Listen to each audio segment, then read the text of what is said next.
जय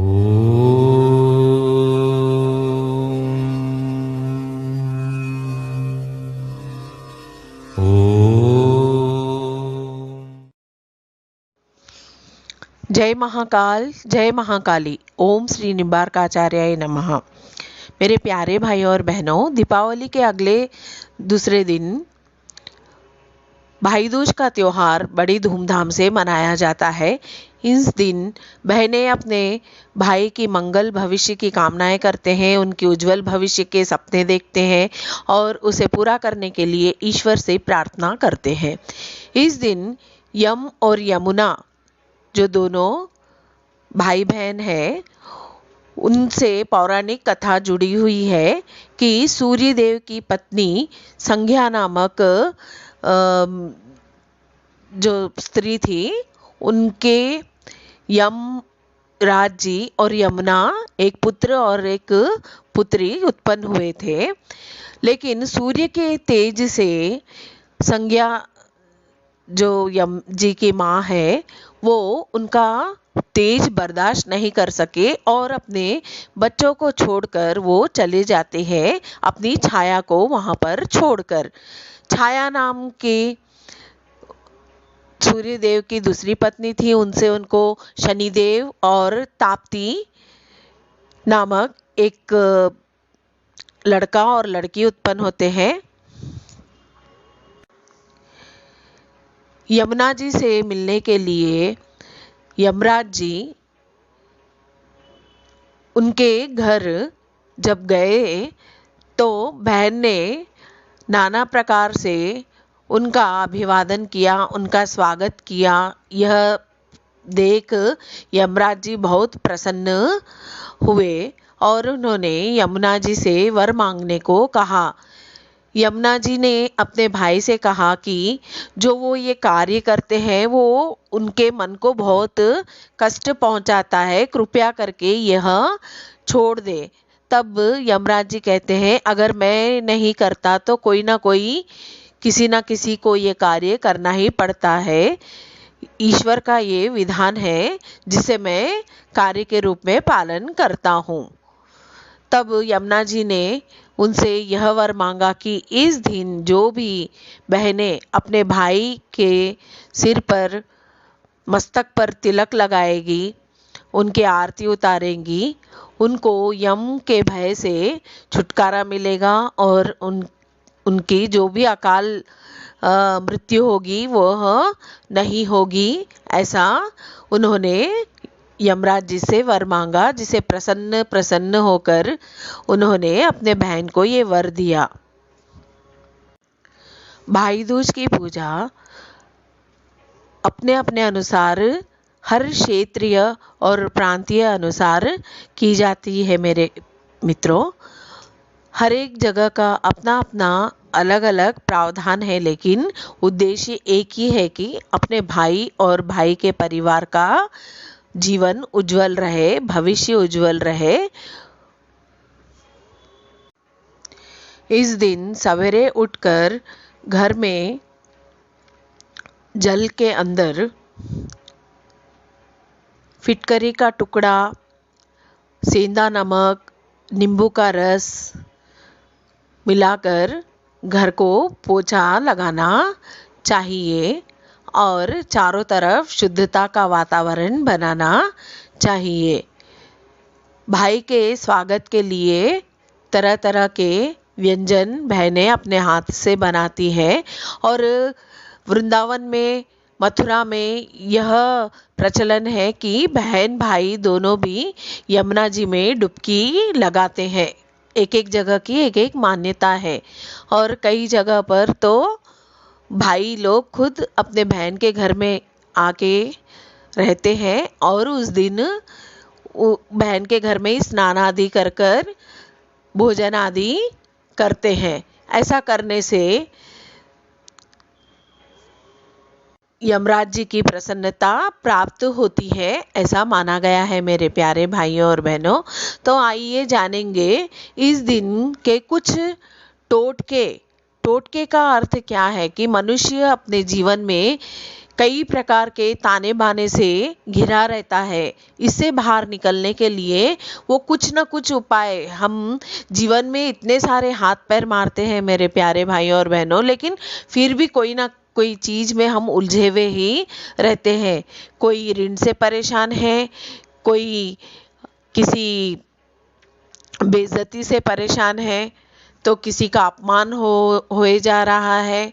धन की कमी होने से मनुष्य को अनेक समस्याएं आ घेरी रहती है। इस समस्याओं से कैसा निपटारा करे, टोटके का मतलब ही यही है मेरे प्यारे भाइयों और बहनों। तो आइए हम इसके विषय में कुछ जानकारी प्राप्त करेंगे। पहला टोटका फिटकरी से संबंधित है मेरे प्यारे भाइयों और बहनों।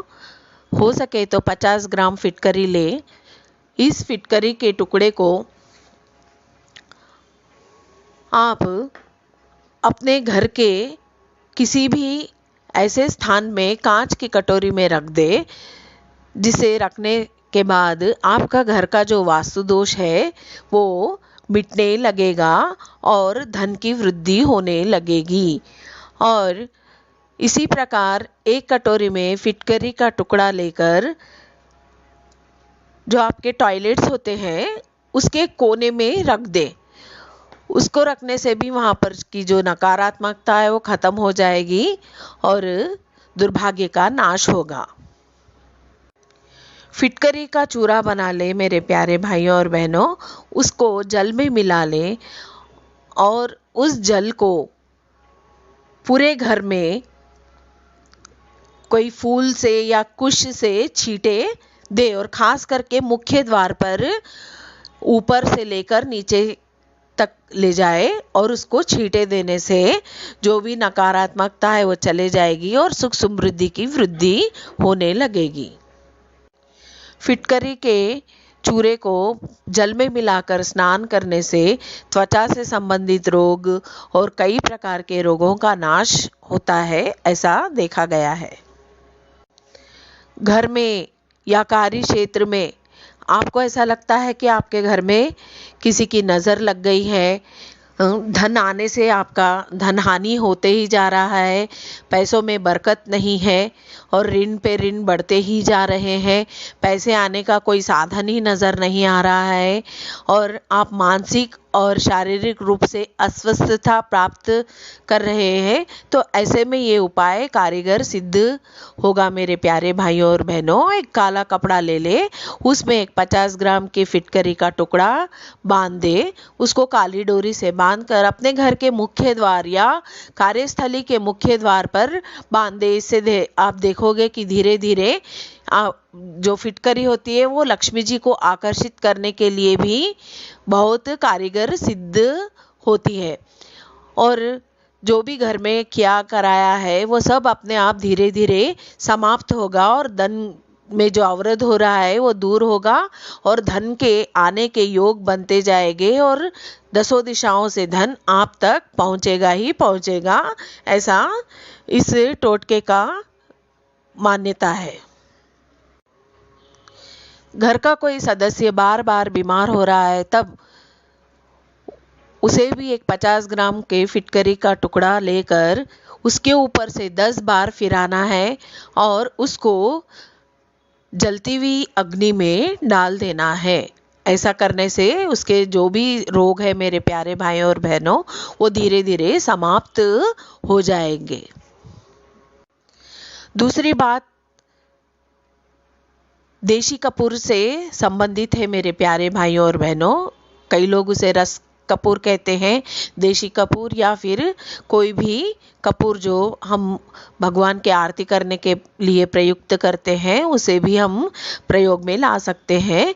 इसे भी क्या करें, आप एक शुद्ध पात्र में जल ले, उसमें थोड़े से गंगा जल और थोड़ा गोमूत्र और गुलाब जल मिला ले, उसमें ये देशी कपूर चूरा करके डाल दे और गुलाब के फूल से उत्तर की दिशा, चाहे वो आप घर का फ्लैट की दीवार हो या फिर आंगन की दीवार हो या फिर कोई भी उत्तर की दिशा में आपको खास करके कोई कूड़ा करकट आदि जो भी वजन चीज है उस तरफ नहीं रखना चाहिए, उसको शुद्धता, क्योंकि वहां पर भगवान कुबेर का स्थान माना गया है, वहां से ही धन का आवक जावक माना गया है। तो ये अवरोध के कार्य हमें जानबूझ के नहीं करना चाहिए।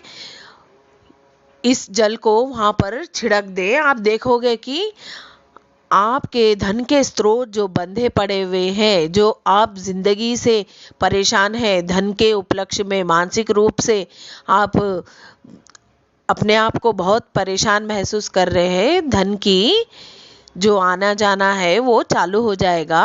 धन आपके जीवन में एक नया सुख समृद्धि लेकर आएगा, ऐसा उपाय करने से।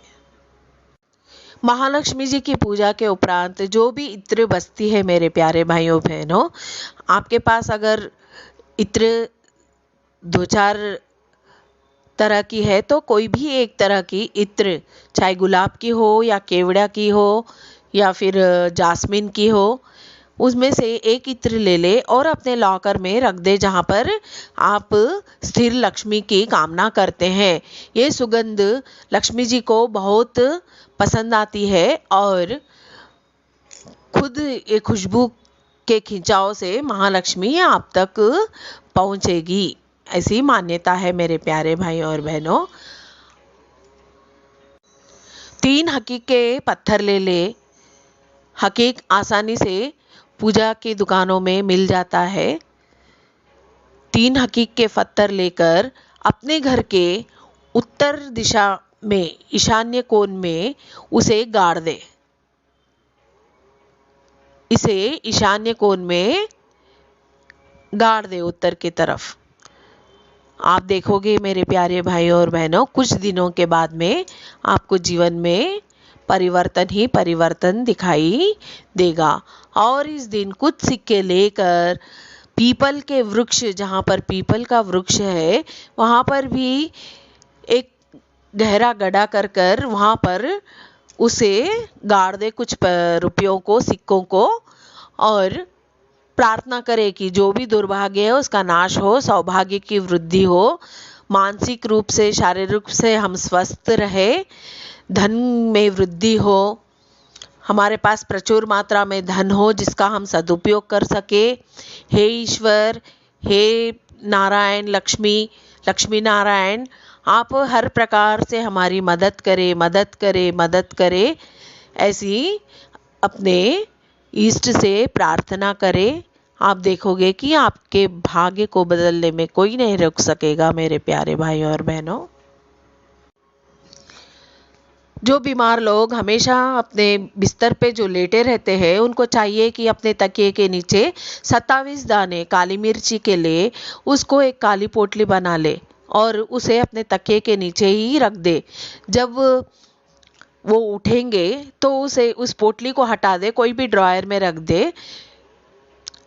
अगर फिर से अगर नींद करना है तो उसे फिर से अपने तकिए के नीचे रखे। ऐसा करने से आपके रोग धीरे धीरे समाप्त होंगे। कई लोग शत्रु बाधा से बहुत परेशान रहते हैं मेरे प्यारे भाइयों बहनों। कोई बिना वजह ही हमारे शत्रु बन जाते हैं। कई लोग ऐसे होते हैं कि मेरी थाली से खाना ज़्यादा तेरे थाली में क्यों है। वैसे तो ईश्वर सबको अपने अपने भाग्य के अनुसार देता है और भाग्य के बल पर ही सब कुछ आता है, लेकिन मेहनत करने वालों की कभी हार नहीं होती, कोशिश करने वालों की कभी हार नहीं होती। ऐसे होते हैं। और कई लोग बिना मेहनत किए, बिना कोशिश किए, बस घर बैठे ही सब कुछ प्राप्त करना चाहते हैं। तो वो किसी की उन्नति नहीं देख सकते, ना बढ़ोतरी देख सकते हैं। बस किस प्रकार से टोने टोटके आदि कर कर उनको नीचा दिखाए, ऐसा क्या करे कि वो लोग बर्बाद हो, अनायास ही शत्रुता मोल लेते हैं। तो उसके लिए एक ये अचूक उपाय है मेरे प्यारे भाइयों और बहनों। पीली राई इसमें बहुत कारीगर मानी गई है। आप एक काम कीजिए कि पीली राई अपनी सीधी मुट्ठी में भर लीजिए, जितनी मुट्ठी में आपके आते हैं उसको भर लीजिए। भगवान विष्णु जी जो चक्रधारी है उनके सामने बैठिए और उनको पीला फूल अर्पण कीजिए, पीली मिठाई अर्पण कीजिए और ह्रीं सुदर्शनाय मम रक्ष रक्ष फट, ह्रीं सुदर्शनाय मम रक्ष रक्ष फट का मंत्र उच्चारण करें 108 बार। 108 बार यह उपाय करें मेरे, ये मंत्र को जाप करें मेरे प्यारे भाई और बहनों। और अंत में 2-4 कपूर जलाकर इस पीली राय को उस कपूर में जला दे। जब जलाएंगे तो आप ह्रीं सुदर्शनाय मम रक्ष रक्ष फट स्वाहा करके उसे वहां पर उस कपूर में डाल दीजिए। आपको शत्रु का नाम नहीं मालूम, अमुक करके कह दीजिए मेरे प्यारे भाइयों और बहनों। और अननेसेसरी किसी के ऊपर हम शंका कर कर ऐसा कभी भी नहीं करना चाहिए, क्योंकि हमको मालूम नहीं कि कौन है हमारा शत्रु, अज्ञात शत्रु। इसलिए अज्ञात या अमुक करके ही हमें नाम लेना है। हमारी जो रक्षा है, पालना है, हमारी देखरेख स्वयं भगवान विष्णु के हाथों में ही रहेगी। और ऐसा करने से शत्रु की बैंड बजाने से कोई नहीं रोक सकता। यह भी एक अचूक उपाय है मेरे प्यारे भाइयों और बहनों। तो आप सभी को यह उपाय कैसे लगे मुझे ज़रूर बताइए मेरे प्यारे भाइयों और बहनों। आशा है आप लोग सभी स्वस्थ है, मस्त है। भगवान आपके जीवन में उन्नति प्रगति प्रदान करे, हर तरह से आप सुखी हो, स्वस्थ रहे मेरे प्यारे भाई और बहनों। इसी आशा के साथ जय महाकाल, जय महाकाली। ओम श्री निम्बारकाचार्याय नमः। ओम शांति शांति शांति।